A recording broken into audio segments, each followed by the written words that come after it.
What's up, ladies and gentlemen, boys and girls around the world? I would like to welcome you back to the Real Talk with Zuby podcast. On today's episode, we have got on an author, a speaker, and a professional social psychologist. And this is the one and only Dr. Dina McMillan. Welcome to the show. Oh, thank you for having me. Happy to have you here. Dina, I've done a very brief intro there, but for those who are not familiar with you and your work, please tell them a little bit about yourself. Well, first of all, I'm a social psychologist, which differs from a clinical psychologist. In social psychology, we study, I would say we focus on influence, both how you influence yourself to do things, to believe things, to try things, and how you're influenced by the people and the environment around you. So we study persuasion, manipulation, coercion, indoctrination, and brainwashing, anything that has to do with changing your beliefs and behavior. That's awesome. There's a lot to get into there, but what is it that got you into this work? I've always been really curious about people, and I come from a military family. So we moved around a lot when I was a kid. So I got to see the world, and I got to see people of all different kinds. And I developed a curiosity. What makes people believe something? What makes people do something? I also looked at the world that I was in, and I noticed that everywhere you went, people had different beliefs and different behaviors. So the curiosity was there. And then once I started at university, I came across a social psychology class, and I absolutely fell in love. Although I must tell your audience, I classify social psychology as the evil science. Usually when I do a talk, I have some kind of animation with an evil scientist squeezing a brain or something, because we also study how to change somebody's beliefs and behaviors and convince them it was their own idea to make the switch.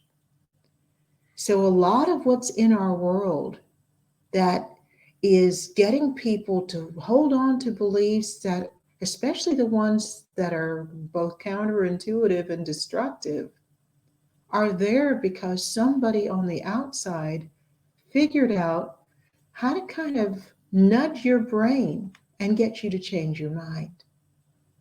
That's so interesting. So you've grown up in a range of different places. So Mhm. before you started studying social psychology, tell me a little bit more about your background and childhood. Where are you from? Where are the places that you've lived? What is it that even got you interested in this? Well, I was born in North Carolina, and we moved when I was about 8 days old. And that started my trek as kind of all over the place. I lived in the Midwest, lived in the South, lived in the West. And then when I was 13, my father was transferred to Germany.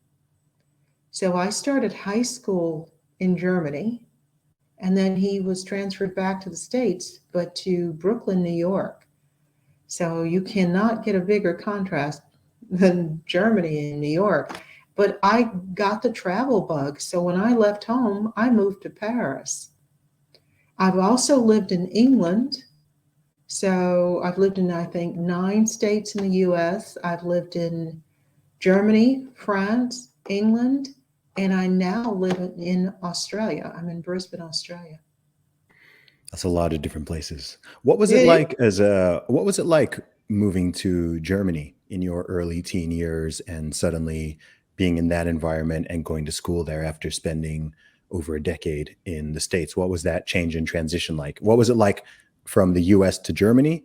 And then what was it like from Germany back to the USA? Well, of course, everybody knows about the Second World War. So my expectations moving to Germany were that, here's the land of the former Nazis, et cetera, et cetera.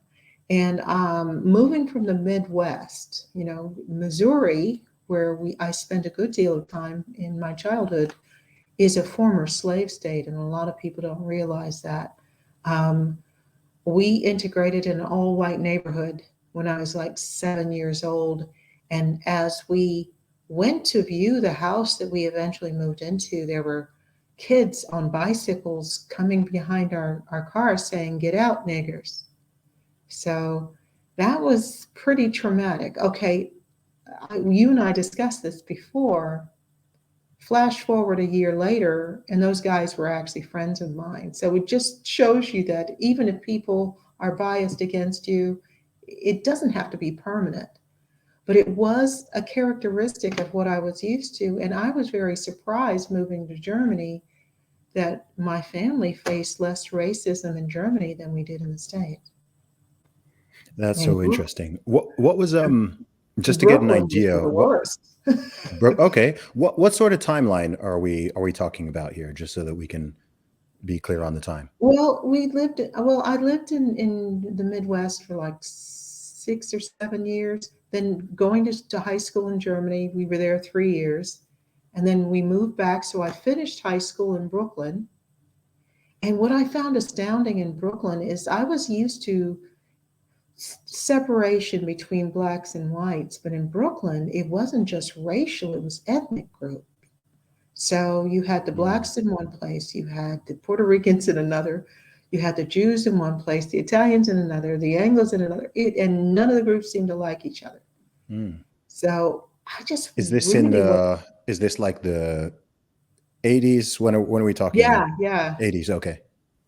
And I was really quite stunned, but I loved living in Europe. So when I left home, I went to the American College in Paris, which is now the American University in Paris. And again, came up against some stuff sometimes, but for the most part, if you are decent and respectful and you like people and you're nice, I have been able to move all over the world because I found that most places I go, I'm very accepted. That's so interesting. So, in your own life experience, of those different countries that you lived in, you actually experienced the most racism in the US, of all Yeah, places, more than in New in York, Germany, France, or UK or Australia. New York Yeah. That's so interesting, is, because I think that a lot of people, I think especially a lot of Americans, might actually be surprised by that. That yeah, well, but again, please understand that like having integrating an all white neighborhood is a kind of a daring thing to do. And those kids, their bias was based on what they'd heard their parents say and whatever. Once people get to know you, a lot of that bias drops away if you're a decent person mhm. and you don't have a chip on your shoulder and you give them ground to come back. I think that one of the biggest gifts was what my mom taught us, that there's a difference between ignorance and hatred. And that sometimes people can say things you find offensive because they don't know that it's offensive. And that person, if you correct them, they may end up being your best friend. So she said, don't see it as hatred, see it as some type of ignorance, and see if somebody can come back from that. And I found that to be very much the case. I'd say 97% of the people I've met in my life have been brilliant. Again, based on how you act with them, it's not just about, if people don't know you, and the only time they've ever seen somebody like you is on TV. I run into that sometimes when I go to rural Australia, where I've had somebody say to me, "Oh, are you famous?" Because the only time they saw somebody that looked like me and sounded like me was somebody that was famous. Um, and they could have said something that I could have found offensive if I was really super, easily offended. Mhm. But they were perfectly nice. They were very genuine. They smiled, they talked, I don't know. You travel the world. We wouldn't do this if we were afraid to do it because we would expect to be treated poorly in most places that we go. Yeah. Our podcast today is sponsored by The Wellness Company. As you guys know, I'm always looking for the best health and wellness products to give me an edge. But if I eliminate businesses that have gone woke or forced vax mandates on their employees, there are fewer and fewer companies that I feel comfortable supporting. That's where the Wellness Company comes in. The Wellness Company was formed by a team of doctors who lost their jobs for speaking up about mandates and pushing back against lockdowns. They offer live telemedicine and a wide range of custom formulated supplements to help keep you at your best. My favorite Wellness Company product is their Spike Support formula. It's the only product I've seen that contains ingredients researched to block and dissolve COVID spike proteins in the bloodstream. Taking daily Spike Support can bring better mental clarity and increased energy levels. Whether you're vaxxed or unvaxxed, it doesn't discriminate, and neither does the Wellness Company. Get back to that pre-COVID feeling. Go to twc.health/Zuby and use code Zuby, that's ZUBY, to save 15% at checkout. That's twc.health/Zuby and use the code Zuby at checkout. Look, I think that I think it was, Mark Twain had I believe it was Mark Twain had a famous quote about the importance of traveling. He said something like, travel is lethal to any form of bigotry. It was a longer quote like that, but it's very true. And I love that statement that your mom said and told you when you were younger, as there's a difference between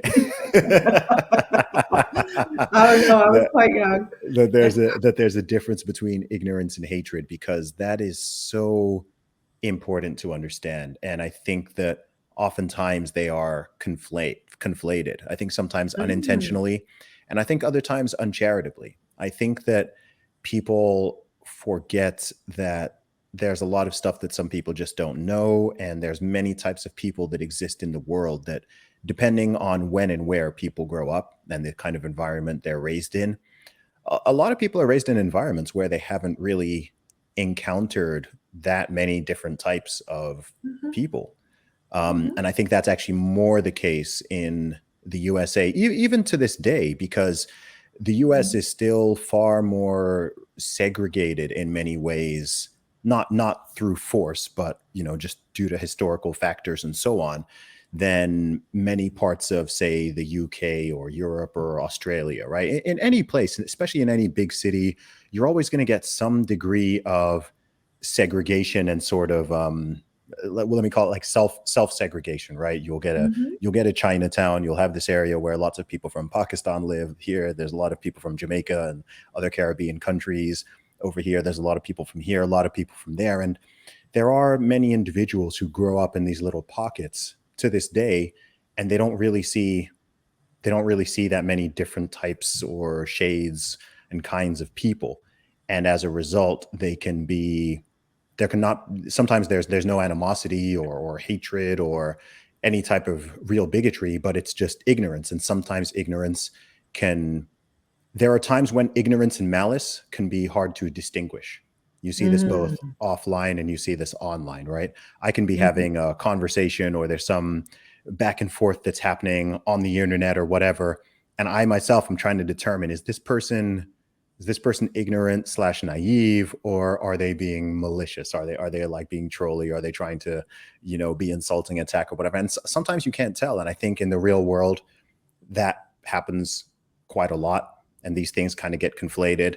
And I think we live in an age where people want to be very quick to call one another names or accuse other people of bigotry, accuse people of racism, accuse people of sexism, whatever the case may be, based on something that could just be naivete, or it could be ignorance, or it could just simply be a misunderstanding.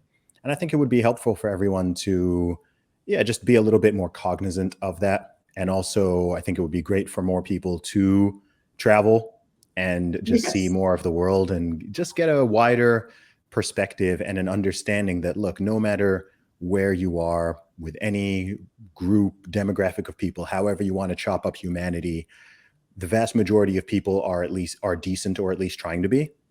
And then also in any group, you've got the bad apples, right? You've got bad people. You've got people who are criminals. You've got people who are nasty. You've got people who are cruel to one another. You've got, a minority of people who are causing the problems and giving perhaps that group a bad name in many ways. And that's just the reality of human beings.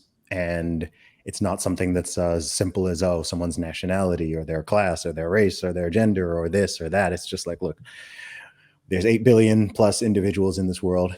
Each of them has a different personality, different background, set of principles, values, morals, different family structure, different environment they grew up in, and so on and so forth. And it creates all of these different personalities. And it's always a mistake to paint with an extraordinarily broad brush about any entire group of people based on the actions and words of a few. That's just, to me, it sounds obvious, but people still continue to fall into Yeah. that trap. You miss out on too much. It's really funny because I was thinking when you were talking, I was thinking about one time when I went with my younger sister. We were in a fairly small city. I would have probably a large town, okay, in Wales. And they obviously didn't even see a lot of Americans, let alone a Black American. And one guy came in and started insulting Americans and talking about how he wouldn't give, a pence for an American and everything else. And my sister and I looked around at the room, and everybody in the room was just stunned, and their faces were just they were blushing with embarrassment because this just is not who they were. And I know the Australians, for the most part, if they say something that's racist, they get so embarrassed about it because giving everybody a fair go is a really core concept in Australia. And they would just hate to think that they were being ignorant or hateful or something like that. So I don't know. As I said, there are some people. Yeah, I will tell you though, I don't know about you, I run into more trouble about being American than I do about being Black. On a global level, that doesn't surprise me in the slightest. Oh, sometimes, especially from the Canadians. I mean, oh my God, when we get offshore, they have teeth. Oh my God, the Canadians. But for the most part, though, people are just gorgeous. And when you travel around and you look around and you have a smile on your face and you're like, wow, this is really great. People are so welcoming. If you treat their home with respect, they're very Yeah, welcoming. absolutely. And I wish more of the world were like this. I'm so tired of the divisions. I have close friends who are politically the exact opposite of me, and they are just beautiful people. And we stick to topics on which we agree, which, of course, there are a lot. And we're very decent. And if you looked at the media, you would think that that wasn't possible. Wait, are you suggesting that you can respect and even be friends with people who you have disagreements with? What sort of I blasphemy is this? know. Isn't that amazing? Yes, of course you can.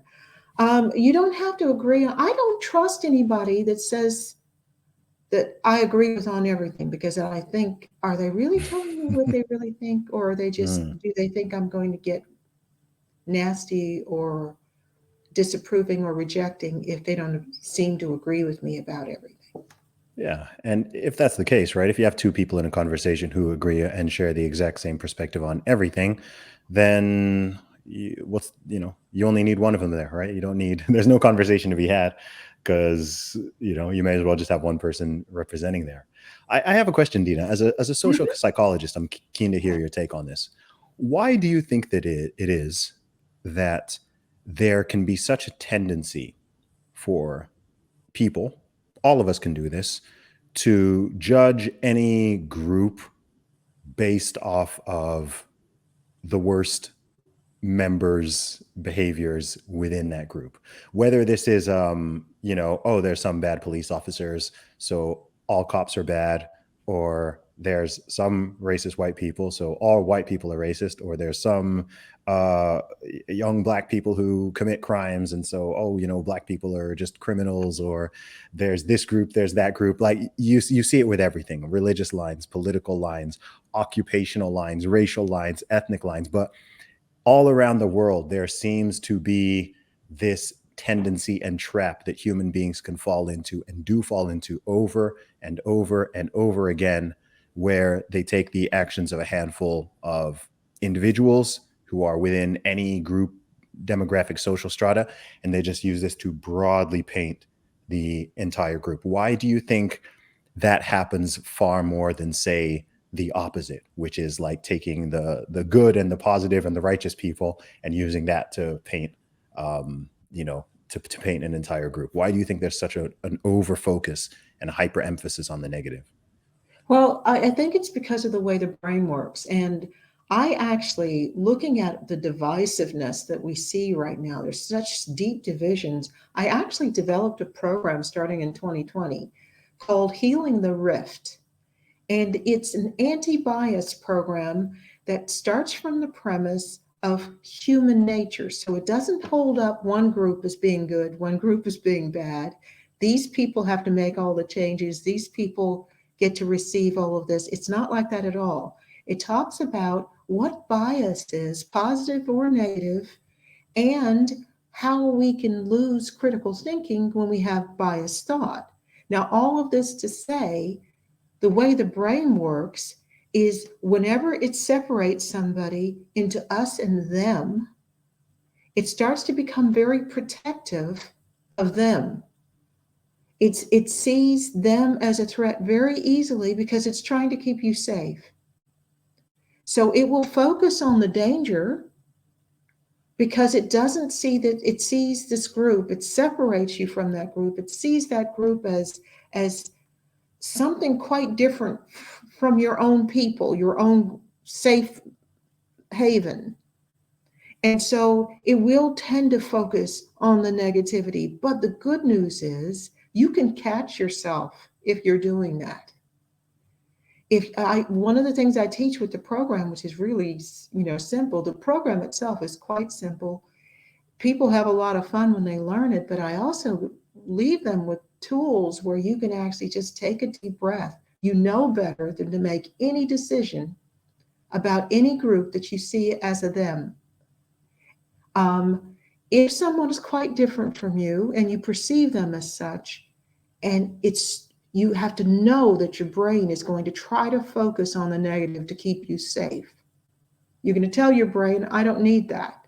I need to see the group as a whole. And what will happen is they become less them with a capital T and become them with a smaller t. And then if you keep acting on that, eventually the border of what you consider us starts to broaden. And they just become another aspect of us. And you will begin to see them as individuals and less as stereotypical caricatures like we often do with other people. I hear that. So to sort of summarize that, a lot of it is just due to the human tendency for essentially threat detection, Yes, right? yes. So So everybody does it. It's yeah, natural. yeah. So any negative, I think it's why, human beings, it's known we're much more sensitive to negative emotions in general than positive ones, right? If you put up a video or a post or something online and you get 100 positive comments and you get one negative one, your brain jumps to and focuses on the negative one because it's almost like it misperceives it as some type of potential threat, right? If there's Mhm. 100 people who are out there behaving in a way and one of them is being a bit suspicious or threatening, right? Your brain is trained to focus on that one, which is useful in certain scenarios, but I guess it can easily go haywire and be misapplied in situations where it really shouldn't be applying. And people then just end up throwing people in very simplistic boxes and not giving individuals a chance, and perhaps not even getting to know individuals because they've already put them in a certain box and they've already got a label on that box and they don't like the label on that box. So they're just like, you know what, that person's in that box. So I'm not going to bother trying to get that no individual. I don't need to know their name because I already know their label. Well, I would say one thing that's really important about all of this is that people are much more likely to have us and them with capital letters if they don't feel safe. So this is one of the things that I am so wary about because especially one political side right now, and I say political, but you know what I mean. It's like a thought side.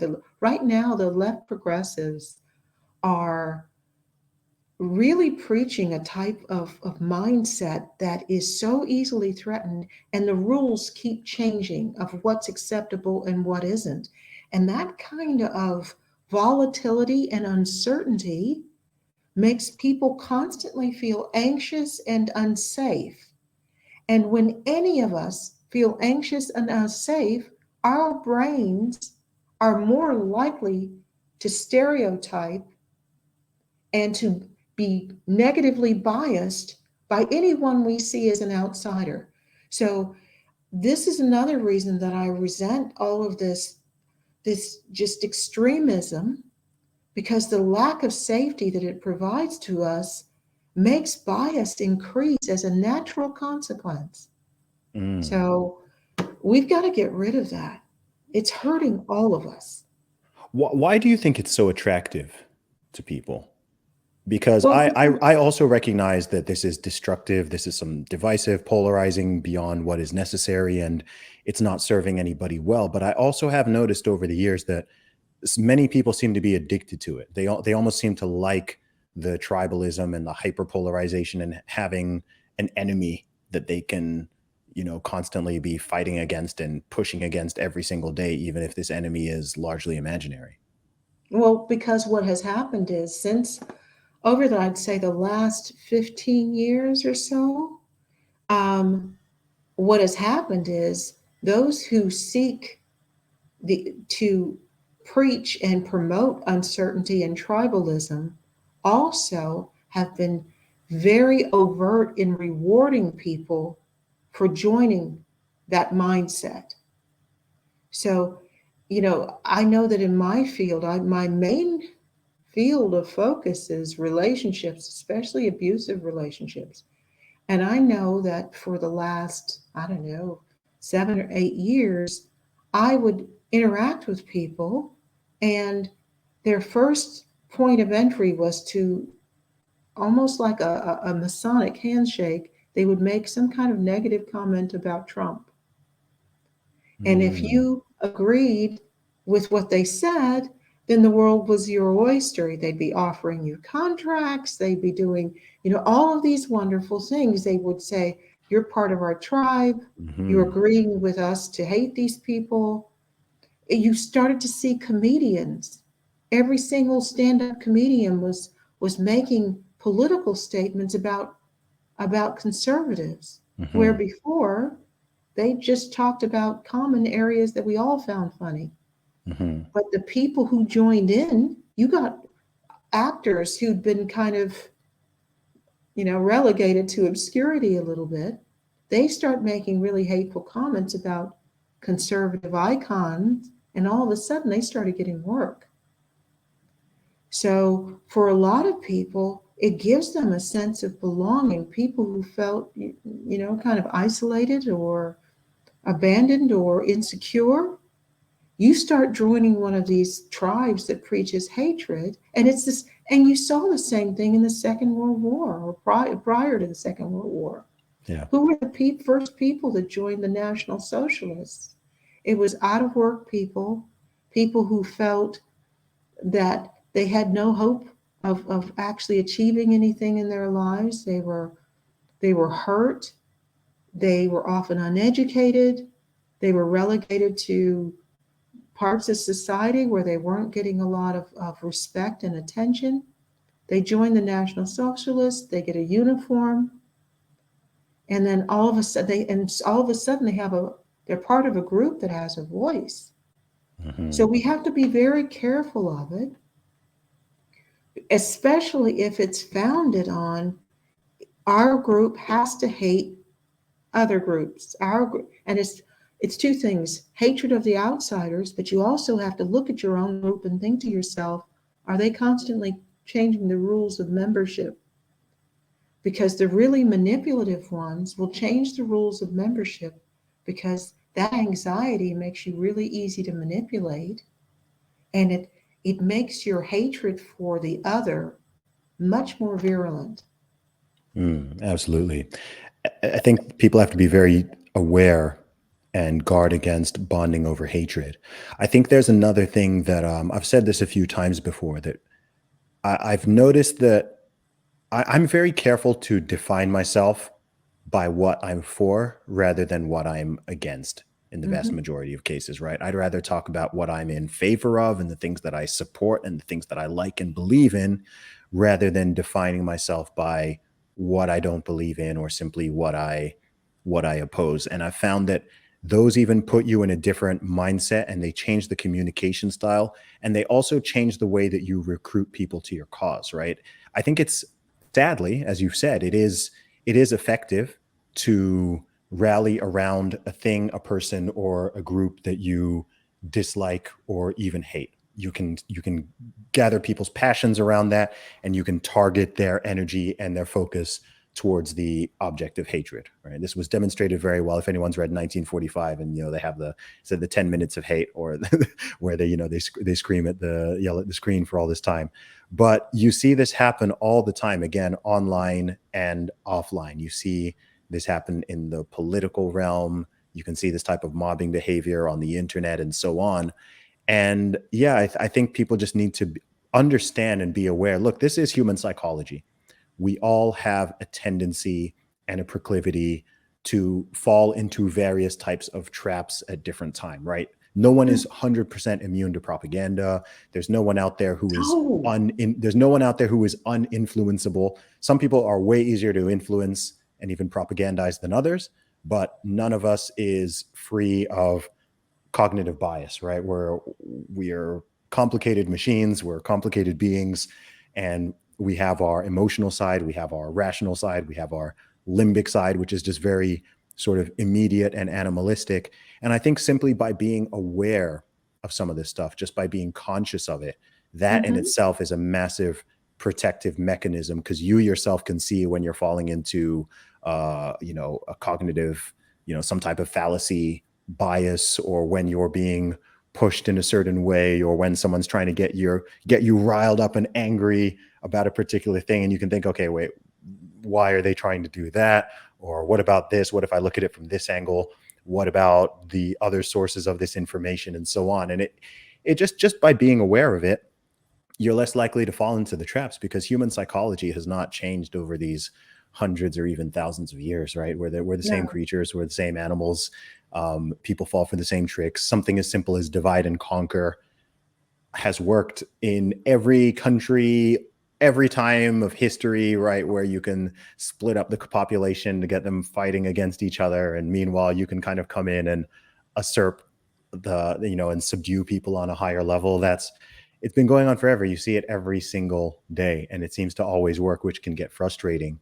Even if you learn things like, sales techniques and pricing strategies and things like that, there's a psychology behind all of this stuff because it works. yep, If people couldn't be influenced, the advertising and marketing companies, these would not be multi-billion dollar, if not multi-trillion dollar industries, if you couldn't influence people. If there was no point in advertising, you think companies would throw so much money into advertising? No, of course it works, right? There might be people who are there like, advertising doesn't work on me. It's like, yes, it does, bro. Like, it works on everyone to some degree. well, one point I would really love to get across, because you have a very thinking audience of people who follow you. It is it's it is so important to understand we can all be influenced. So many of the psychological mechanisms that are put into play will work on anybody. It doesn't matter how intelligent you are. Intelligence is no protection. They work according to saturation levels. So that if you continue to be exposed to the information, you will get influenced. And even just saying to yourself, I can be influenced, can is a really strong first step to keeping you safe. I know that one of my main efforts is I have the only domestic violence prevention program in the world. And it's a shame because I wrote it 15 years ago, but it's a shame it's the only one still. But one of the categories, and one of the things I start at the very beginning, one of the things that makes it preventative is I don't wait until after somebody's in a relationship. I show women and girls, especially, but even guys, I show people what abusers do, the tactics they use to lure someone in and the psychological mechanisms they use to start conditioning them from the very beginning. And one of the areas of vulnerability for women is to think you're too smart to get caught. And I would say that about all manipulation. If you think I can see through manipulation, I'm never going, no, a lot of this stuff works on different layers of the brain. I can be influenced, and I've been trained in this.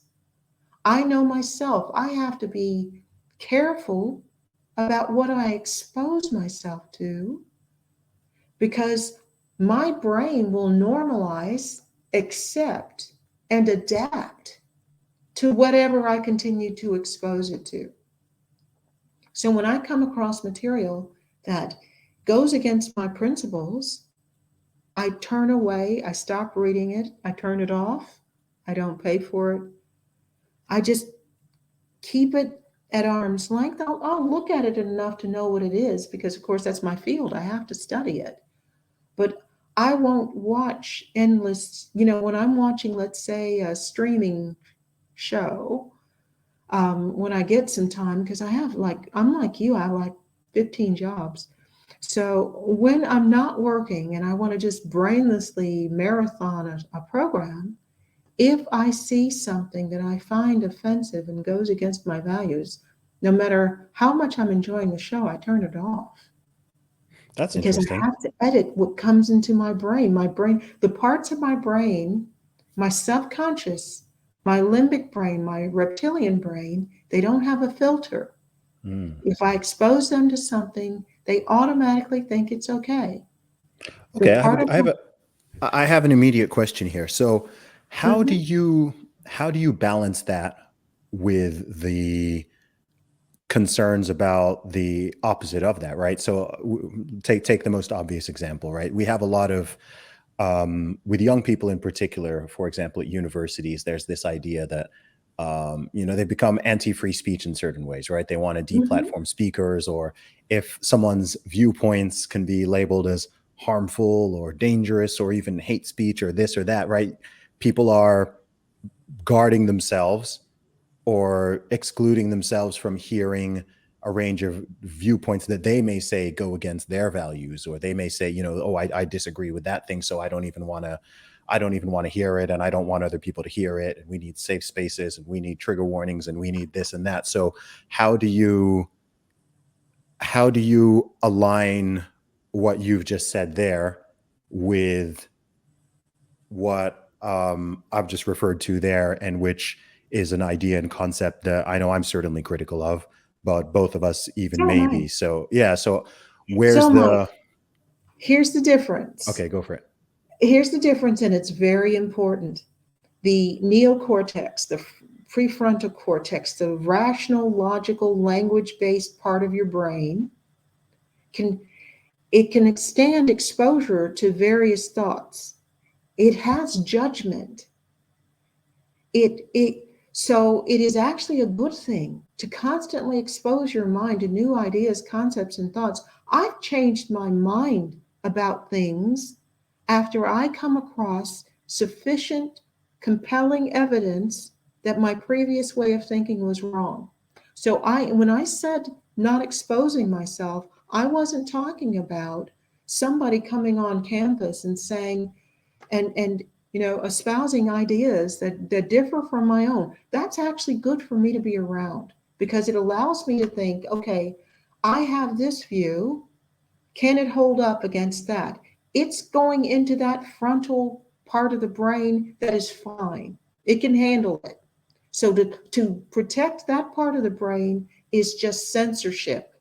It is not a protective mechanism. I'm talking about things that go into the subconscious, that embed themselves in the limbic brain and the primal brain. So I'm talking about things like storytelling, music lyrics, subtle things in your environment. I'm talking about influence mechanisms. I'm not talking about just information and evidence. We need to constantly push up against our beliefs with new information and evidence because we could be wrong. Mhm. And we need to test that out.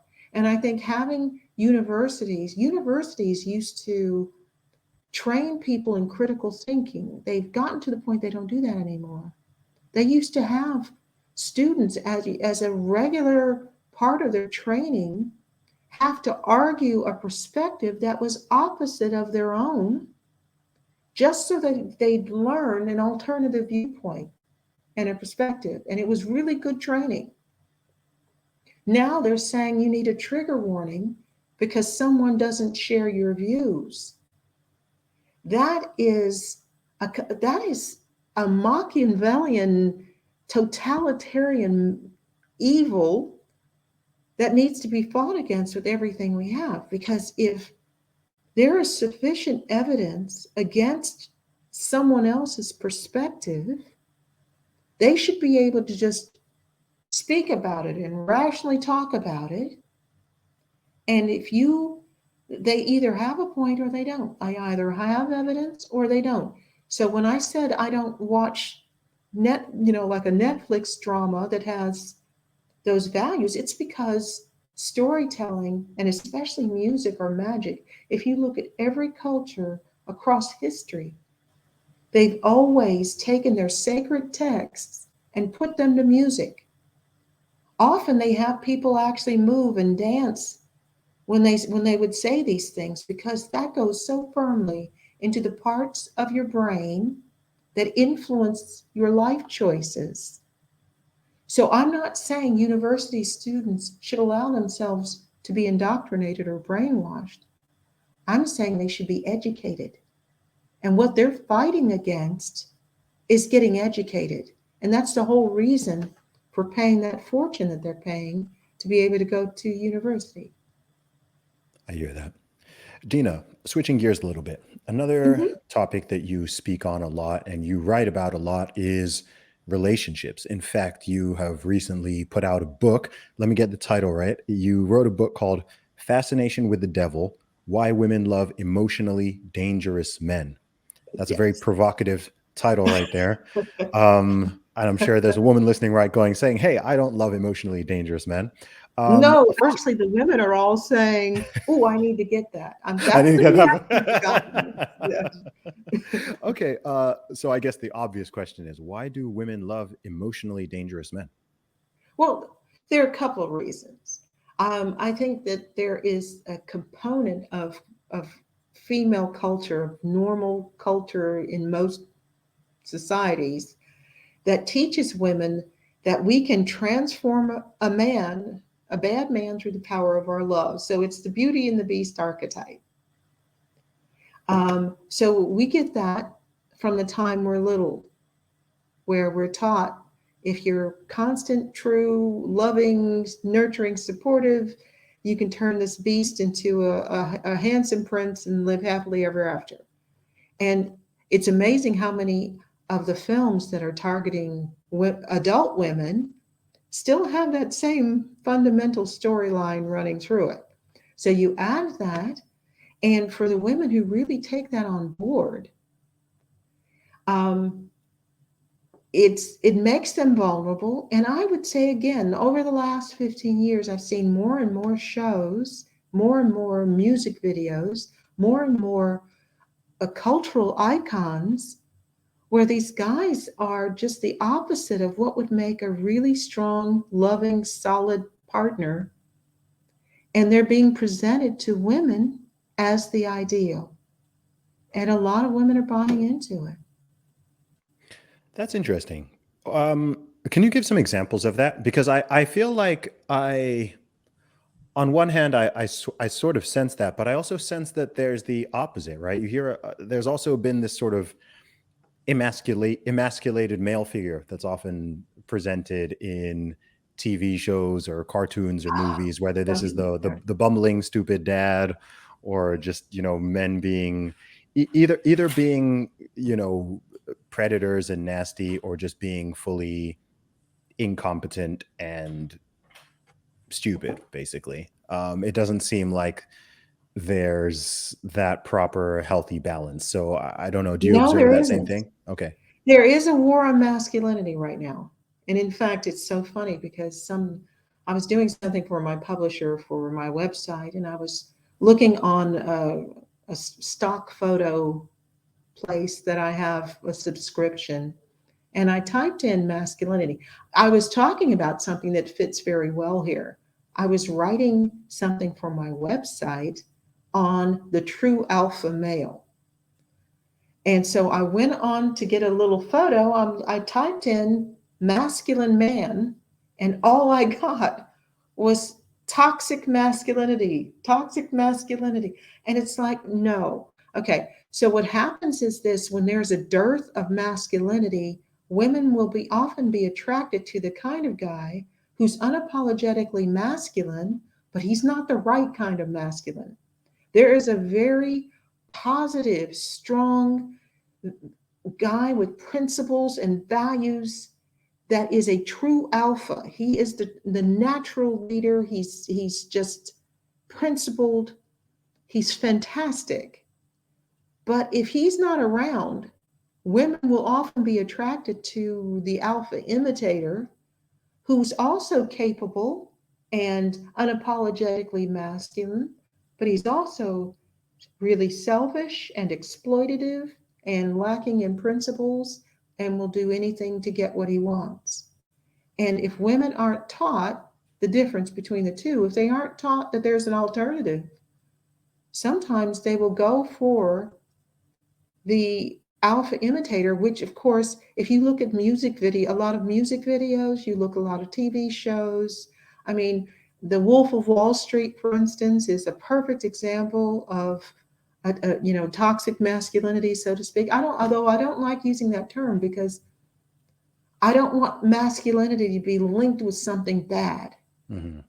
Masculine men are a positive thing, and heterosexual women are naturally attracted to them. And they have to stop pretending they're not. Although, if you looked at a lot of the content in films and TV shows, oh my goodness, these men have no testosterone whatsoever. They are weak, submissive, but in real life, those guys get relegated to the friend zone That's true. because most women really don't want that. But I don't want them to go for the guys who are going to constantly use them and cheat on them and take them for granted. I don't want that either, which is why I wrote the book. Over my career, I have just met the proportion of women I've met who have really strong attractions to really unhealthy men has skyrocketed. That's So, interesting. as usual, my reaction to coming across the problem is to ask myself, okay, how do we fix this? So, I wrote a book on how to change your taste. Okay. Why do you said the number of women like that is going up in your experience and observation? Why do you think that is? You've touched on the cultural point. I think there's a major key here, but I'm wondering what else you think is going on there besides the cultural and media programming. Um, I think, a lot more women don't have strong relationships with their dads. Yep, You have a I lot was more, about to say that's right. That's right. What was in my head? you know, my daddy was there till he passed away. I'm not saying he was perfect, but he was always there, you know. I meet women now. I have a girlfriend who didn't meet her father till she was an adult. And when you don't have a loving, strong, supportive father, it leaves you very vulnerable to what's going to take the place. And somebody that's exploitative and pretending, you won't know the difference because you didn't have that solid father that you could really count on, that you saw day in and day out. You got to know him warts and all. I don't We really went awry as a society when we started telling people that fathers were superfluous. Dads are incredibly important to a healthy society. Hmm. We know that the kids need moms, but they need dad too. Dad is really important. You can see the difference. So not having that dad has left a lot of women, so they're looking to the media, and the media has increasingly presented selfish, exploitative men as the ideal. And put a little addendum in there saying if you love him enough, you can change him, or some, he'll have an accident or a brain tumor or a hit over the head, and all of a sudden he's perfect. And women are just buying into absolute nonsense. Yeah, So this war on masculinity is hurting women too. absolutely. I think you made so many interesting points there, and something's just come to my mind here, which is that I think that people oftentimes forget or fail to even realize that masculinity and goodness are completely different dimensions, Hmm. right? So there is no correlation between how it's almost like the difference between being good at being a man and being a good man. Those are not the same things, Hmm. right? So you can have someone who is very, very, very high in masculinity, and they could be anywhere on the goodness spectrum, right? On the value spectrum. They could be at the worst, they could be a horrible, violent, aggressive, manipulative, narcissistic, maniacal criminal, but Yes. they could be that and be super duper masculine, And right? super So duper in it, popular with a lot of the women who read my book. yeah, Yes, yeah, yeah, okay. exactly. And then you can have someone who's, very, low in traditional masculine dimensions, and then is anywhere on the goodness scale, right? It's not that Hmm. it's not an either or thing. And I think sometimes it's treated that way. So there's this kind of conflation that happens with a man being very masculine. And then there's an assumption that this means he's going to be, immoral or unprincipled or somehow abusive or aggressive or criminal or whatever, because people conflate the two.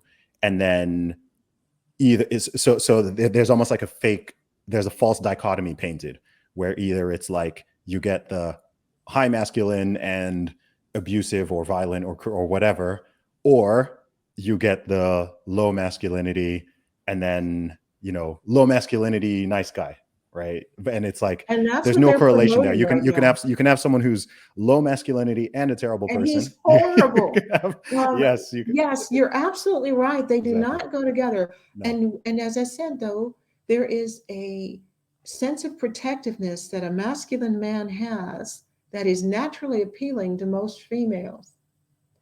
And these that's why so many guys, whether they're nice or not, if they're not masculine, they get relegated to the friend zone. And that's Exactly. one of the reasons, because there's a natural affinity. Just like most men want a woman who has strong nurturing instincts and is comfortable in her femininity. They don't necessarily want a woman that's going to be competitive with them and try to be as masculine as they are.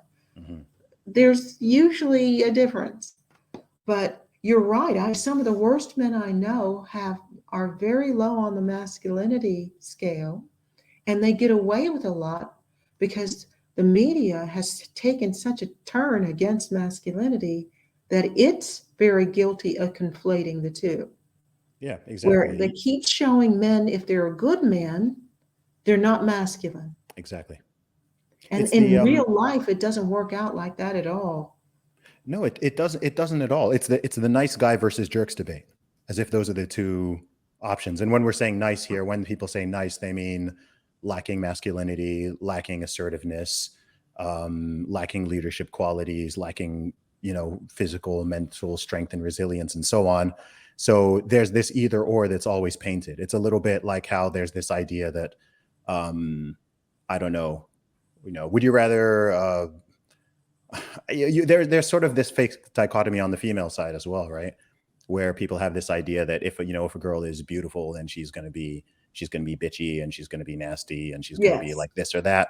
Or you can have a girl who's not very attractive, but she's going to be super duper nice. Again, as if these things are like correlated and opposites, and it's just like that's not the reality of human beings. It's really not. It might be. I think maybe some of this comes from TV and media and movies and things like that, where there are these They're sort of very powerful caricatures. Yeah, influences. And, yeah, I think for the first time, studying history, the first time in human history, usually the storytelling, whether through, through music, through storytelling that you use for kids, that you share with each other, the storytelling would have principles and behaviors and social messaging that they wanted to be replicated by the population. But if you look at a lot of what is being promoted in our society over the last 10, 15 years, and it's promoting victimhood, it's promoting hyper selfishness, it's promoting a pornification and immorality of our society and lack of responsibility. And there's nothing good that can come out of using these powerful influence mechanisms to convince people to act against their own best interests. But with regard to the masculinity, one thing I do want to say, as I said, I just wrote something about the true alpha male. And one of the things I'm going to be teaching on my website is to teach women how to identify a true alpha male. And you'd be happy about this, Zuby. I'm also going to be teaching them how to be compatible with one, because it's not like ordering from a catalog. Okay. You can't, gosh, I meet so many people that's like they have this list, and I meet male and female like this, with a long list of characteristics they want in a partner, and they never really think about the fact that that person's looking back at them. What do you have to appeal to somebody that's got these qualities? Yep. So if you want a guy who's a true alpha, who's both strong, principled, people are naturally attracted, people are naturally going to listen to a true alpha male, but you cannot be somebody that is foul-mouthed and difficult and overly aggressive and selfish, and he's not going to want to mate like that. And he has a lot of choice. So if first, I can help you find one, and I can also help you be compatible with one, and there may be some sacrifices that need to be made.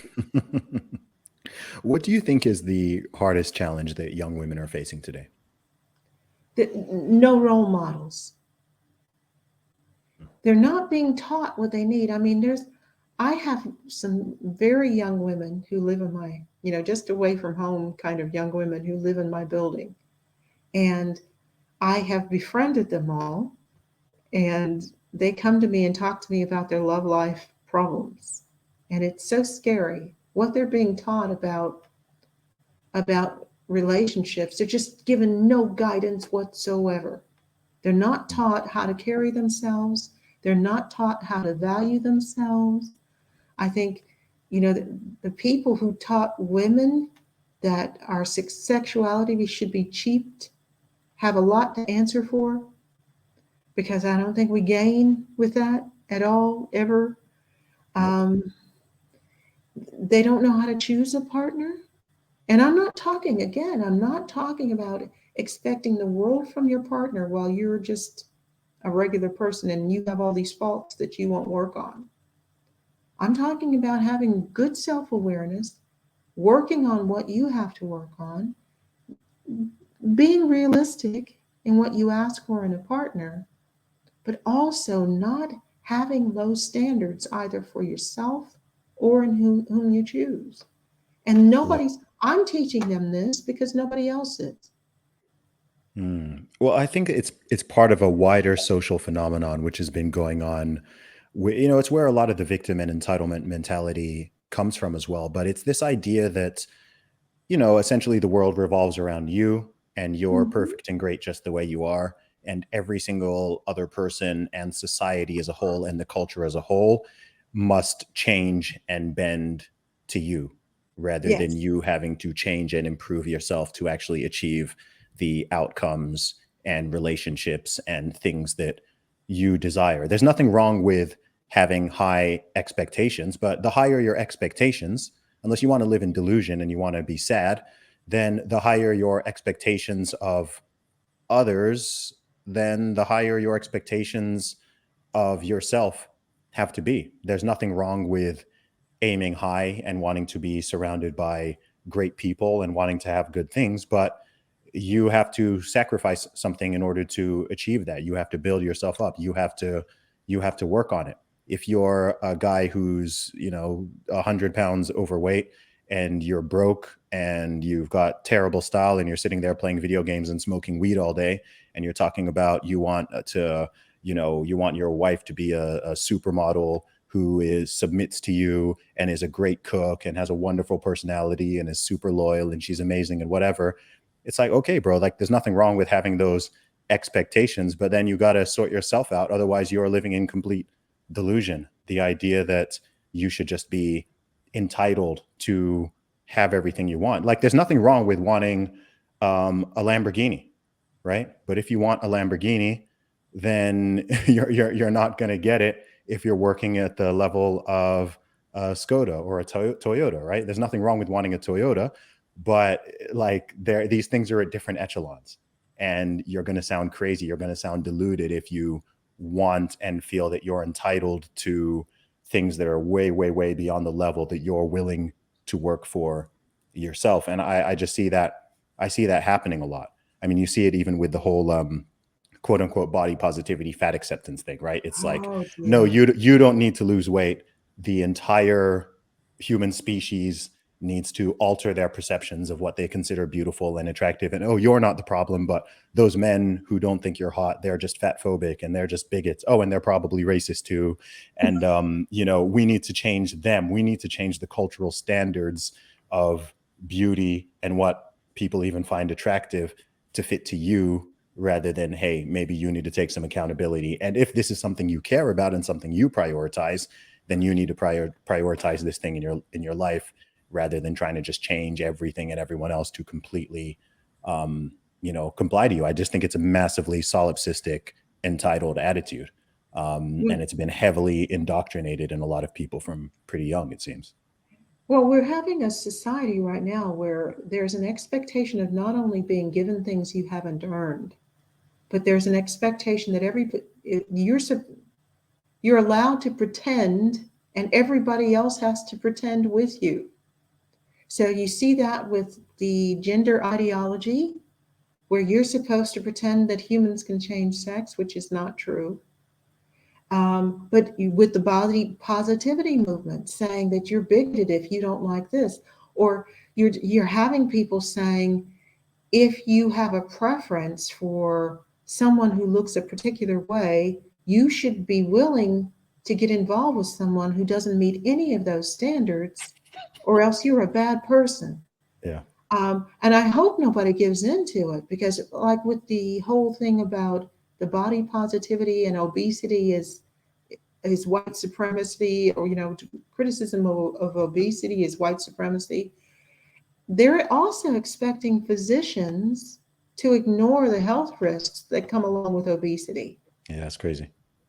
And it's just, but there's that expectation. I mean, there just seems to be no limit to what you're supposed to pretend to make people within that mindset feel comfortable. And no one wins with this. And again, when you were asking, I'm sure you saw it, but I saw a young woman. She was average looking, a little bit overweight, quite plain, no real effort on her appearance. Said that she would only be with a guy who bought her like a $200,000 engagement ring. He had to make at least $300,000 a year. She wasn't ingenious. She wasn't splendidly educated. Um, I didn't get any feeling that she was hardworking at it or anything else. She just expected to have this because she wanted it. And she was online and it went viral because she was just making a demand that she get all of these things. She wouldn't fit in the world with somebody who was like that. No, of course She'd not. be she'd be ill at ease at every juncture. If you want somebody who's fit and who's hardworking and who's bright and who's capable, you need to fit into their world, which means you've got to work on yourself as well. And as I said, what I do is basically teach things. Now the good thing is True alpha males come in all social classes. So you don't necessarily have to get someone who is a billionaire to be able to find someone who's a true alpha male. They are the optimal mate. But again, they're only compatible with an alpha female. And when I say alpha, I don't mean somebody that always has to be in control. I'm talking about somebody who is at the top of their game, you know, who is nurturing and warm and has things that she does well and is bringing something to the table. If you aren't really, what are you bringing to the table? People need to ask themselves this. What are you bringing to the table? And by the way, Zuby, I also work with men too. One of the things that I am offering as a course is for guys to how to move out of the friend zone. They will be relieved for the ones that are actually good men, not just not hyper masculine, the ones who are actually definitely good men.